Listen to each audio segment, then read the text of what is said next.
Hoje a dica é essa. Instalação no som aí, ó. Aí o que acontece? Tá aqui os cabos remotos, negativo e positivo.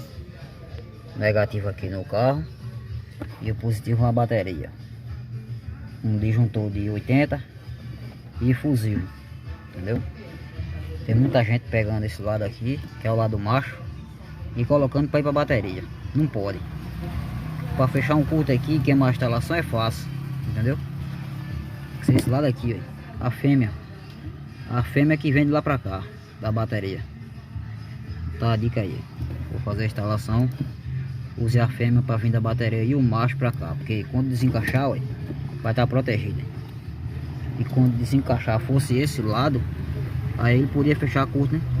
Porque como tá sempre mexendo aqui dentro, pode fechar curto aqui dentro.